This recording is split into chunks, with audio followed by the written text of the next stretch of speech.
It wasn't nice to grow up in Kim. Like, I like the area. I've lived here my whole life. When you walk down the shop and stuff like that, like, you know, you're always going to see people and they're going to, like, talk to you, and everyone knows everyone, really. In all life. That was obviously taken that day.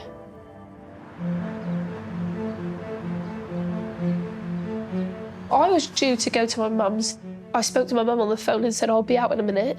And then that's when she realised that there was police and ambulance and stuff like that down the road. She went outside and someone that we know drove past. My mum was like, what's happened?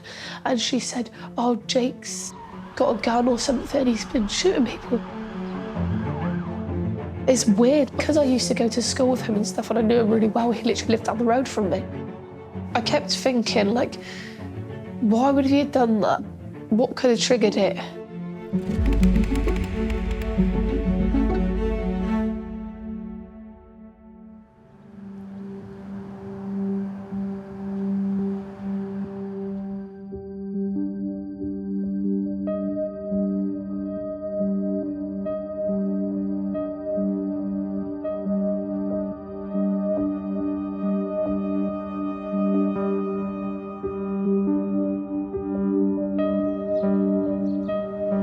It's like in the Terminator, right? These machines are unstoppable, killing machines that can't be beaten, can't be outsmarted, but yet humanity still tries to fight to the end.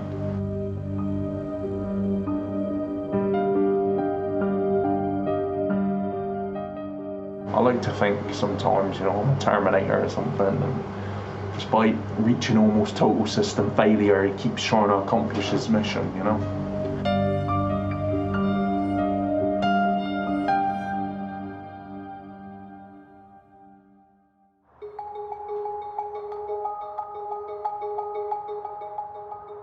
I'm not sure if I knew Jake before starting school, because obviously I was only 7, but we came from the same area and obviously we got to know each other in school and stuff.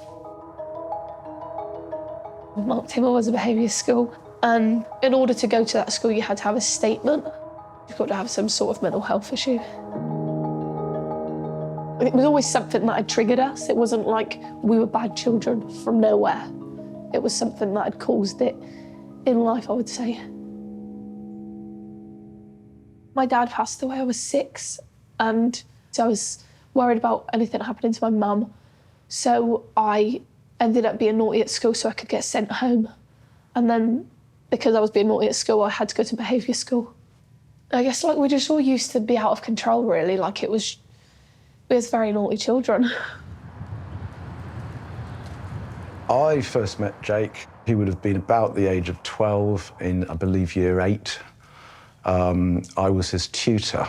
Jake was at Mount Tamar because he was definitely ASD, autistic spectrum disorder. He was diagnosed fairly early, at about the age of 6 or 7. Quite quickly, I would have been recognised that his needs couldn't be met in mainstream. And he was there because Mount Tamar is designed to meet the needs of students like Jake. And we were very well trained to deal with that. It was so small. There was like 7 people in the class, mostly boys. Like most of my classes, I always was the only girl in there. And it's never anything nice, like, you don't ever talk about perfume or nails or anything like that, do you? Like, some days people would be on the roof and they would like just be throwing stones at people and like screaming at the teachers. And Jake, he would just lose his rag really easily. Like, it would be hard for teachers to restrain him. And people tried to like not get on the wrong side of him because he was strong and he could fly off the handle if he wanted. And when he did, you don't want to face that. Did you get a sense of what Jake's home life was like? I knew, like, when we was in school and stuff, Jake used to go up to Scotland to go and see his dad. His mum, Maxine, and his dad weren't together.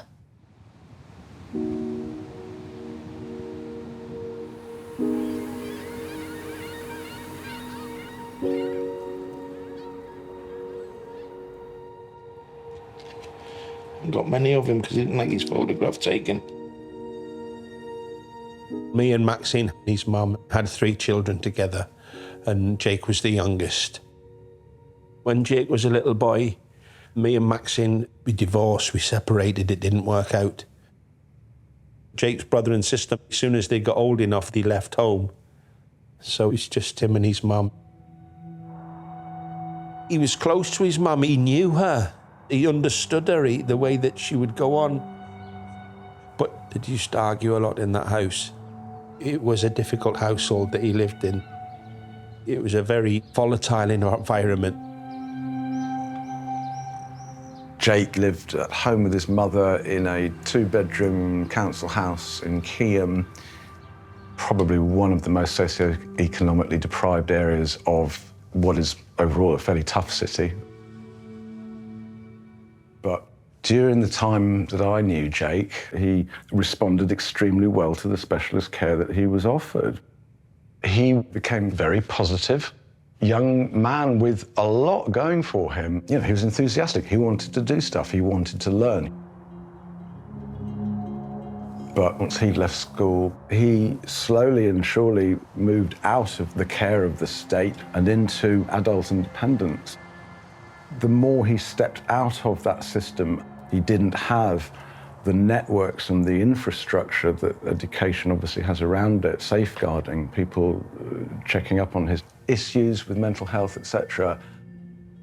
There's no doubt that the more he was removed from that care, the more vulnerable, really, he became. Did you stay in contact with Jake after school? No. I'd see him with his mum a lot in the street, but I would see him on his own quite a lot as well, like coming from work or coming from the gym or going to the gym or whatever. He was like known for having a high-vis jacket on with his work boots and shorts. If I seen him and I said all right to him, I would literally only get all right, and that would be it. Like he wouldn't stop and have a conversation with you or anything. I never used to see him with friends. I didn't ever really see him with anyone else. He was more like a gamer, you know, like he was socially awkward for sure.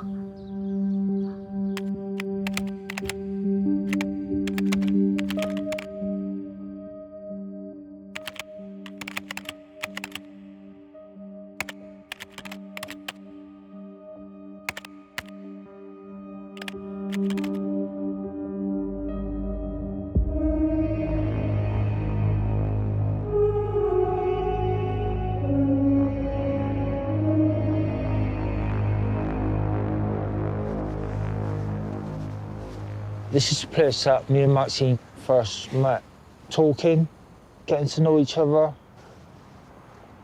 We just did it off straight away. I said, how comes I've never met you? Because I know all your family. And she said, well, I've always been here. Maybe because you haven't been looking, you know what I mean? And I said, what do you mean I haven't been looking? You know what I mean? I said, like, you're an attractive woman, I would have seen you. To come into town every day and she used to speak to the homeless, and instead of giving the homeless like spare change, she would go into a cafe and buy like a cup of coffee, and she would like buy people food and things like that, even though she didn't have the money to like pay for herself. But it was just like she had brilliant qualities in a person. Look at that view, look. That's Mount Edge, come over there, look. Yeah, I used to go there with Jake. He used to walk 100 miles an hour. I didn't really know a lot about Jake, actually. It's like, I knew that he had ADHD and he had different mental health problems. He was such a big lad, it's like coming up to like 6 foot. He was about 20 stone. He literally took over the house. Would come home from work, and the first thing he'd do would jump on a computer. And he'd sit there for like, I don't know, 6 hours. It's like I used to get up in the middle of the night if I was staying at Maxine's, go to the toilet, and he'd still be on the computer. It's like 4 o'clock in the morning. We thought he was playing games, but he was on like other things in his room that we didn't know about, you know what I mean?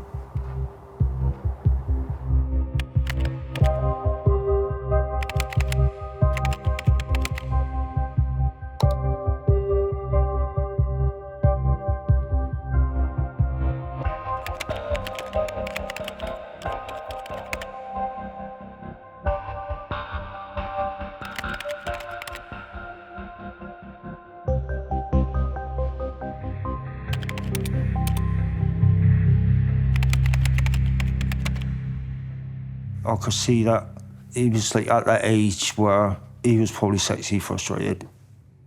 And I remember he had a conversation with his mum going, "You've got a man, you're always in a relationship, how come I can't get a girlfriend for myself?" I even said to his mum, "Do you want me to take him down the street and get him like shagged with a prostitute?" And she's gone, "No, you ain't taking my son down the street and getting him like that way, intimidated by some woman that don't even know him." I said, "Yeah, but he must be feeling like frustrated because he's not been with one woman." Did Jake ever have a girlfriend in school? Not that I know of. I don't think he had a girlfriend. I don't understand why he struggled with that, because I don't think he was an ugly boy. I had girls into me. Fucking stupid, ridiculous mental barriers. Like, for me, a lot of the reason I didn't was because I was fat as fuck. You know, I sat there and think, how can I be on top of this girl with my fat thighs, my fat stomach, and I'm... Ugh. And now as an adult, I'm in male environments, and because I'm autistic or whatever you want to call it, I'm not very social. I'm naturally quite asocial, so I don't have big social circles to where I know I can meet girls and connect up with girls. But anyway, yeah, I sure hope I can make up for them lost years. I don't think you truly can, but maybe I can hopefully come to a point in my life where I'm content.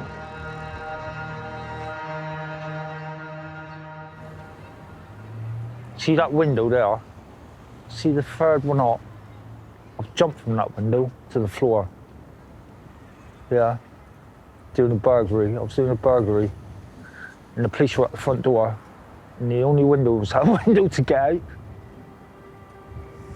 The first time I ever met Maxine, I just got out of jail. You leave jail with like £46 in your pocket, and then you have to fend for yourself, go back to signing on, but I didn't have nowhere to live. So I was on the streets for like 4 months. Maxine said to me, "Because they're locking everything down again, why don't you move in with me?" It's like she did ask me what I was in jail for, and I did tell her what I was in jail for. And she didn't really care. I got a 5.5-year sentence, so I ended up serving like 30 months in prison. Arson with intent to danger life. You know what I mean? The time that I lived with her, it's just like the best 6 months of my life. But I was rubbing Jake up the wrong way. I didn't like me at all. Every time I used to show any affection to Maxine, it's like it would cause an argument. It's like I was dating his mum, so he probably seen it as a threat. She was spending like longer with me, and then she was like dropping out Jake. We weren't literally there half the time, me and Maxine. We were like out the front door and doing our own thing. So like time I took Maxine home, it would be like 8, 9 o'clock in the evening. Jake was like, "Well, where have you been all day? Why, you done my tea?" In the end, Maxine used to say to him, "Well, I have got my own life to live, you know what I mean? I can't live my life around you all the time. You can cook for yourself, so do it for yourself."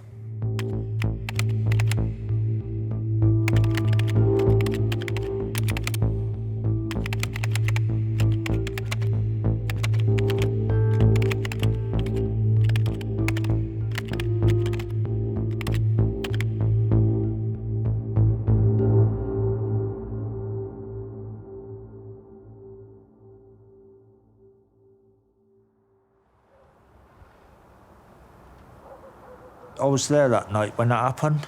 It started off with an argument between the two of them. And the thing with Maxine was she would never back down from an argument. Even though when she had an argument with her own son, she was always right. He took a late night walk. He was walking down through Central Park, and they've got a skate park off to the left. Some kids shouted out, "Look at you, you fucking weirdo. What are you doing walking by yourself?" or something like that. When he come back that night, the first thing that come out of his mouth to Maxine was, "I've just hurt someone in the park. Someone spoke to me like shit, so I ended up beating up on him." Like, "What are you fucking doing?" She said, "It's all cameraed up better." You know what I mean? She said, "You fucking mental."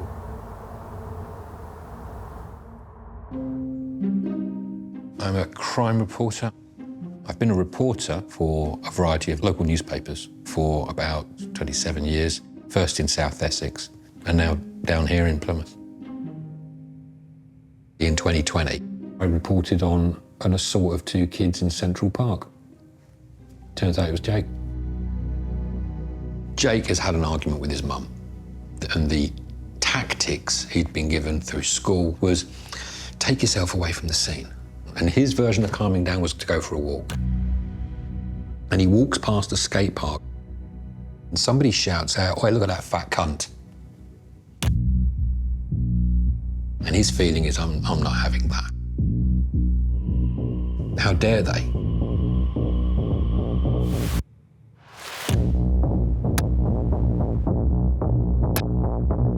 And he batters one of the kids. Then he batters a girl who comes to the aid.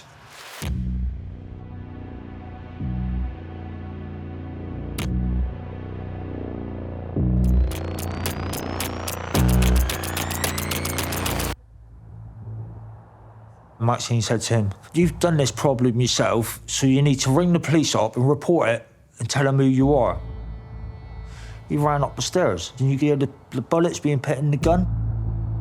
Maxine went straight up the stairs and went, "What the fuck are you doing?" He said, "I'm going to go out and I'm going to take my gun and I'm going to shoot someone." She went, "No, you fucking not." And said to him, "You can fucking put that back in your cupboard and calm down." When I found out about that gun being in the house, I couldn't even sleep. It was like a 12-gauge pump action shotgun. And I went, "Well, why would you want a shotgun in the house for?" It's just fucking stupidity, you know what I mean? Jake, he was obsessed with guns, like fixated on them. When I was 12, I went to America, to Disneyland, Florida, and Jake wanted us to get him a T-shirt with a gun on it, so that's what we got him. An AK-47, that's a gun that Jake used to talk about a lot. Jake's personality, which is common in many autistic people, is a level of specialist interest which would be surprising outside a small team of experts. With Jake, it was guns. I remember him asking me for an air rifle when he was 13 or 14 or something. And I said, "Son, I'd get you an air rifle if I lived here and I could monitor you shooting at targets in the garden or going out shooting rats or whatever it may be. But I said I wouldn't get you a gun without an adult to supervise it." Maxine, her brother, he took Jake pheasant shooting and they shot his shotguns. Jake got into it in like a mad way and said, "Oh, I want my old shotgun, I want my own licence, rah, rah, rah."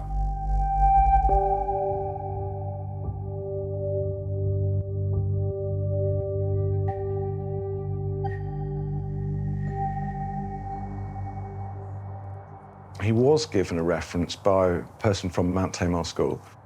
And I believe, genuinely, knowing that person believed that that was a good thing, that it would allow Jake to pursue what had been a childhood interest. And I can see how a person might think, well, actually, maybe that's exactly what he needs.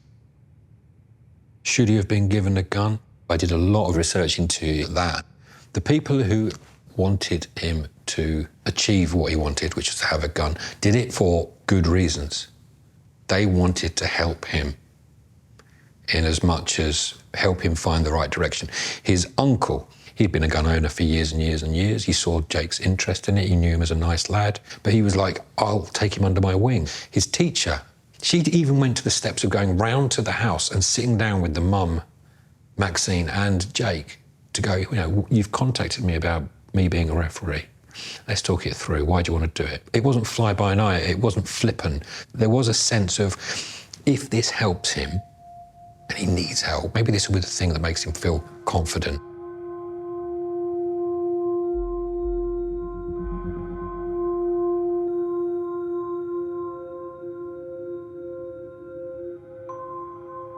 Once this picture went out, he was identified and gave himself up.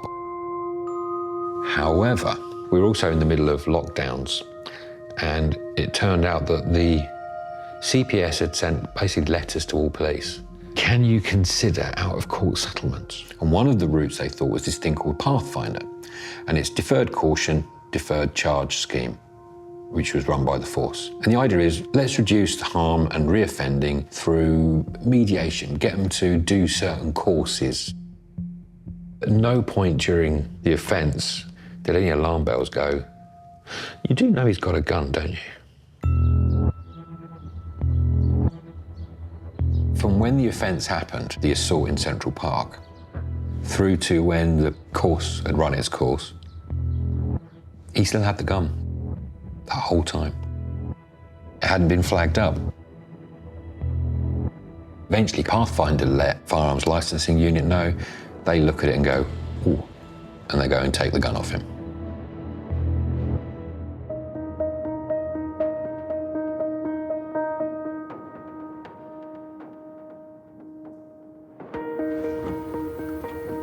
Jake, he was on good money. He was on like £1,500–1,600 a month.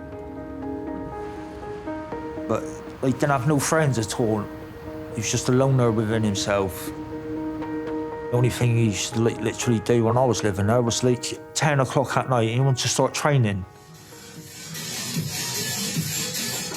It's like he's got neighbours next door to him that way and neighbours next door to him that way, and you're lifting like 320 kg and like you're smashing it onto a concrete floor. And it's like vibrating the house. Didn't care about anybody else but himself.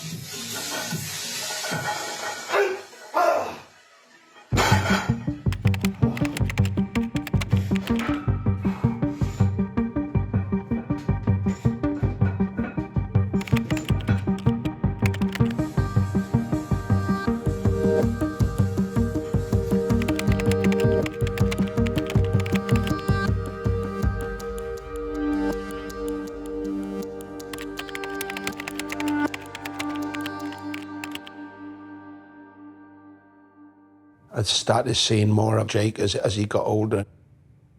But then he just started to withdraw. I'd phone him up and say, Jake, do you fancy doing something today, son? And he'd say, oh, Dad, no, I'm busy now. But 6 months ago, he would have said, yeah, no problem, Dad. And then he just started seeing less and less of him. And I just thought either he got involved with a girlfriend, or he had a group of mates, or he was doing something else with his pals, or whatever it may be. If I've been over the house just to be around him. Jake's been on a computer. I've just thought he's looking at something that he's interested in, some sort of to do with space or something to do with the military stuff. That was the time that he got more and more into that incel thing, which I didn't know anything about till all of this happened.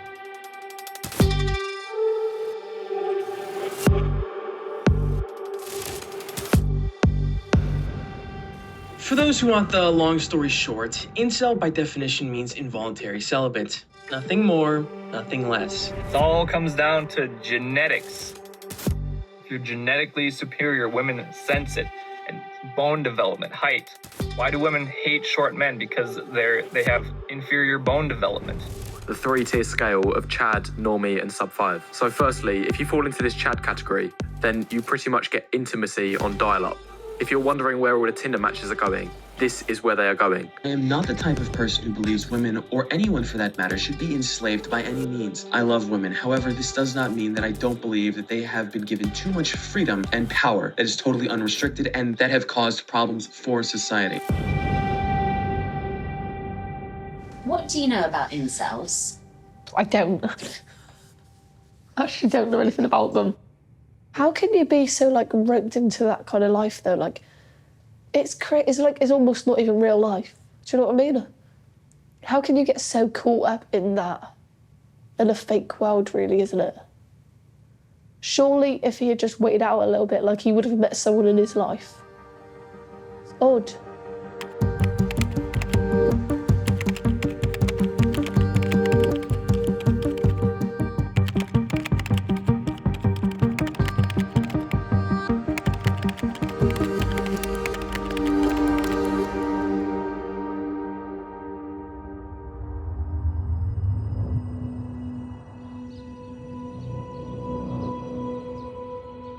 Every time I used to show any affection to Maxine, it's like it would cause an argument. who was like sat in the kitchen. Maxine would be doing a meal and cooking something, and like it would stop me like going up behind her and kissing her on the side of the neck and things like that. You know what I mean? I couldn't do that in front of Jake. As soon as he seen something like that, he'd be stomping up the stairs, and it'd be like a 3-year-old having a tantrum. He was like punching doors and he was like punching the wall, punching things all the time. It's just like, it's just a manic house. So I was most concerned about Maxine getting out.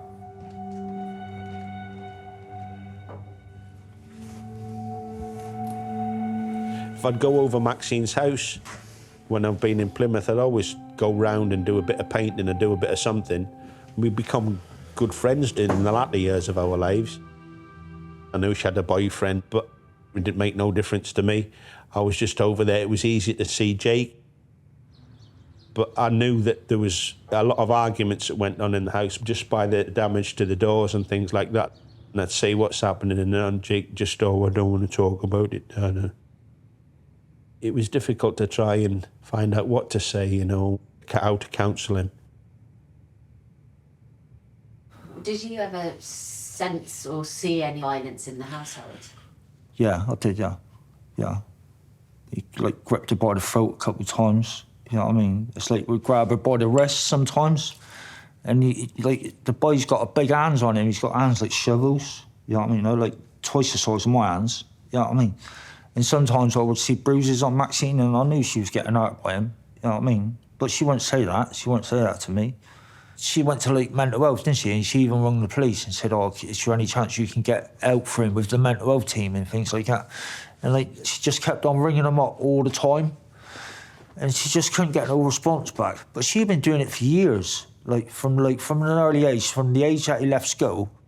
She just couldn't seem to get the help.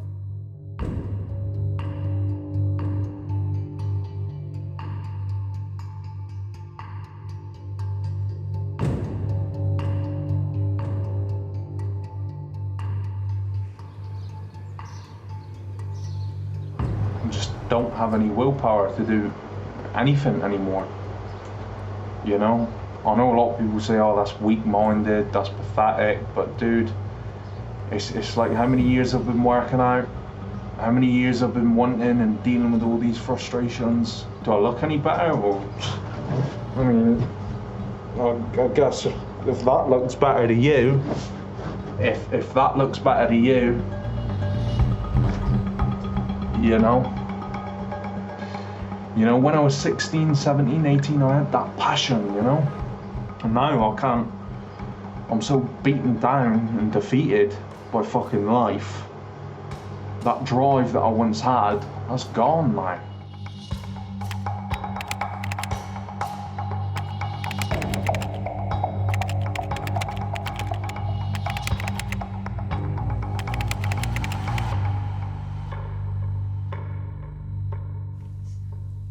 There's things that Jake missed out of that he needed when he was little.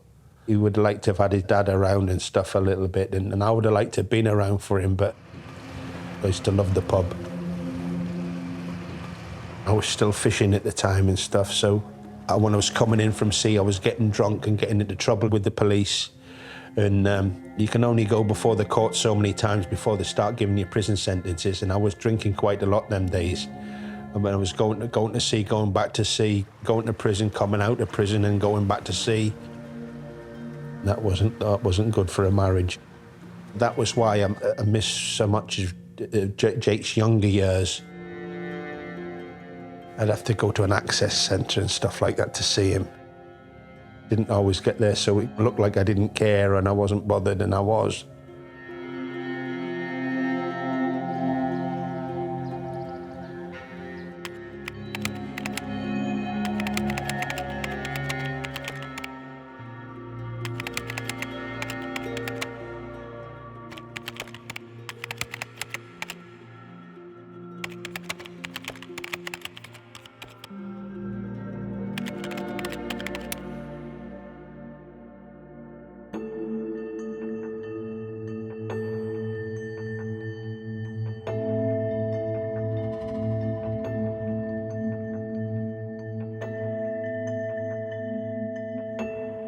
After a period of time, he appeals and he's interviewed saying, you know, what are you going to do? If we looked at your Pathfinder material, they said you did really well on the course. And a decision is made, yeah, we think he's learned his lesson, we'll give him the weapon back. And so it's returned. But David Rees, the firearms inquiry officer, who made the decision to take it off him and return it, he never actually got to see the CCTV footage of the assault. The only people who had seen that video are the officers who investigated it. So he's told, probably not unlike I was, oh, this kid's been done for smacking a kid in the face. That's not a smack in the face.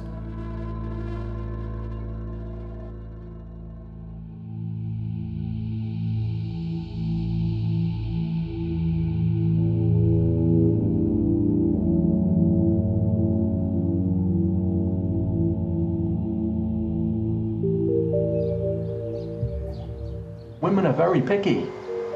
They do not want, need, or find average men attractive. This is the point. Yes, men are more stimulated by looks. We might look at a girl's ass and go, fuck, oh, I want to stick it in her. Oh yeah, look at her. You know, women might not react like that, but you best believe who they let have sex with them, they're far more selective. And most women, a lot of women are very simple-minded and they ain't all that bright. Name me one example, one time where a woman has genuinely got with, genuinely loved and desired, like she does Chad, like she falls head over heels for Chad, like she gags on fucking Chad's dick, like she does for a 5'4" fucking balding, fat, ugly man. Never has it happened once. Never.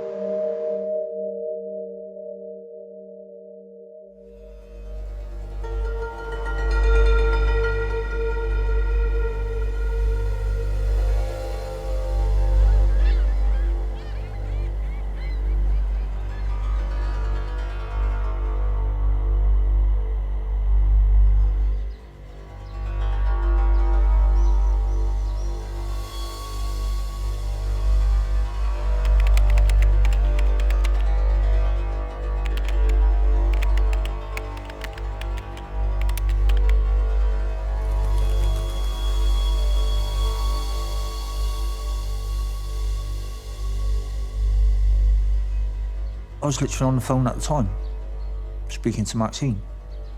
And I could hear him arguing in the background. He was going, fucking shut up, Jake. You know what I mean? And that's all I heard was a shotgun going off.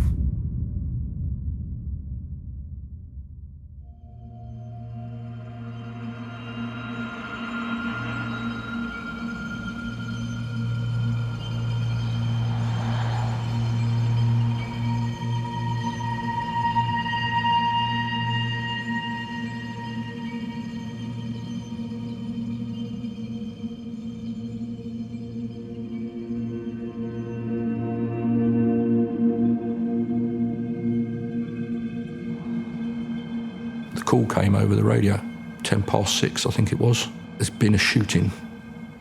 The first thing that went through our minds was, oh, it'd be a BB gun or an air pistol, because there was no other information provided at that moment in time to think anything different, because it doesn't happen in Plymouth.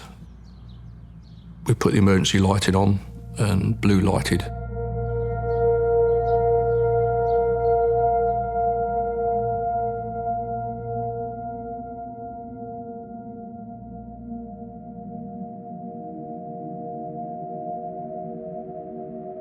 It was so scary.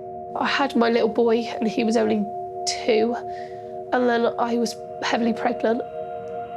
But I needed to be with my mum, like I needed to know that she was okay, because obviously it's really scary happening right outside our house.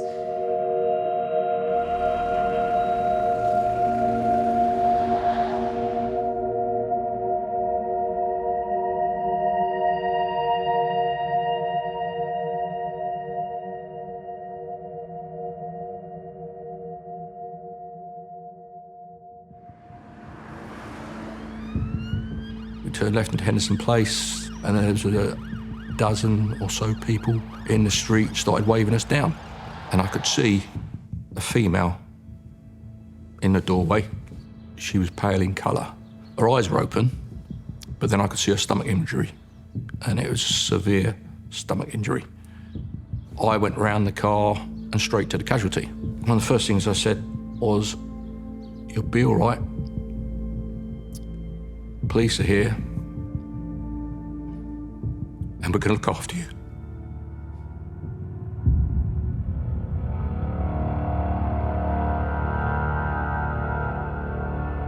And all of a sudden, there were screams and shouts. "He's back, he's back." I saw a figure carrying a shotgun. And as I turned and saw him, my instinct just took over. I shouting at him to stand still so he didn't advance further down Henderson Place. It was important that I became the focus of his attention. I got within about 20 metres of him, placed the barrel under his chin, and he pulled the trigger.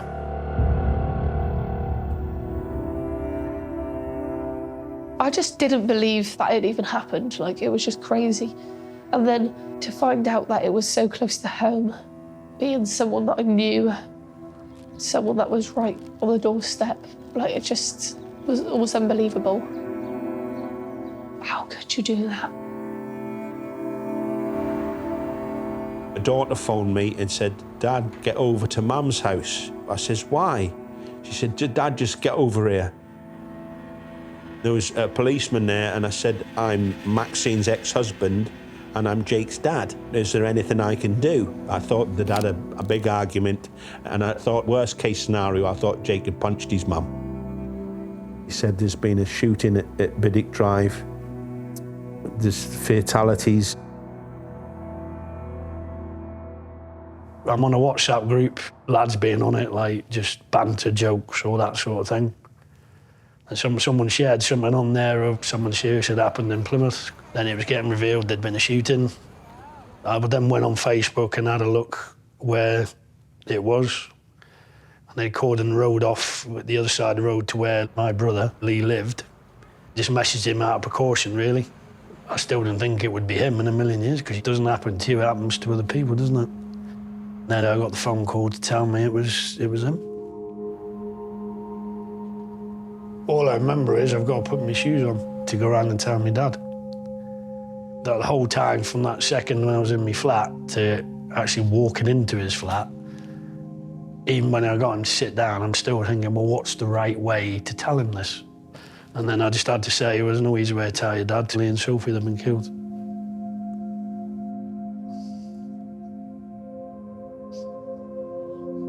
Shot you.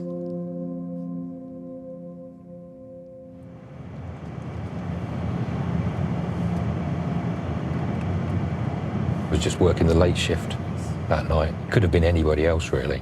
But because I knew the patch and because I had the contacts, I just thought I need to pop out there. It wasn't just a shock to the city, it was like a bomb going off, especially in Keam. Just really ordinary local town in the middle of Plymouth.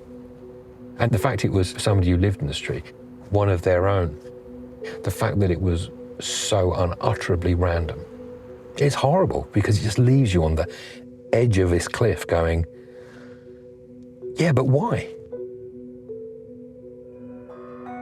The more the details come out, the more sickening it felt. It just felt like a punch in the gut. Those that were targeted had done nothing wrong. This was just someone who went out and did what he did at people who were walking past. That could have been me. That could have been anyone on this street. It was the randomness, because it wasn't like people were putting themselves in a bad situation. It wasn't like they were in a wrong crowd. It wasn't like they were doing something wrong. This was just pure innocent people. And it was just a horrible thought.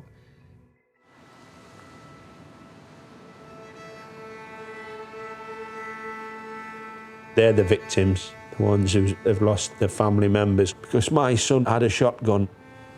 He shouldn't have been able to get a gun so easily. It's not just a black and white situation. I think there's been lots of things, but the stuff that's been going on in that house, it's triggered all of this. Jake's mental health and where he was at. Or stuff that he's been involved in with this incel, or an amalgamation of a lot of things.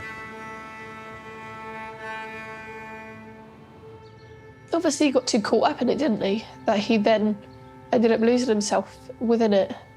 If he had taken a step back a bit and found his feet a little and been able to lead a normal life. But who knows, like, there's always the what ifs, isn't it? Unfortunately, it's like his big brother became the internet, and that is not a good big brother or best mate to have. You get that sense he's constantly looking for answers. Why am I like this? Why have I got this and they've got that? If you don't have somebody to give you that guidance, and your guidance is that horrible incel rabbit hole, it's almost like being groomed or self-grooming. You're letting that ideology get to you, and there's no one around you to go, let's steer you off back to the real world, mate. That's like a recipe for disaster. There's a multitude of things from start to finish, from top to bottom. The fact he was allowed a gun licence in the first place, the fact the gun was taken off him and given back to him, and the fact that he was clearly ranting on social media all the time, you didn't pick up on that. The fact he was done for assault on a minor. I just hope they take steps to make sure it does not happen to anybody else again, because I wouldn't wish it on anybody. Really wouldn't.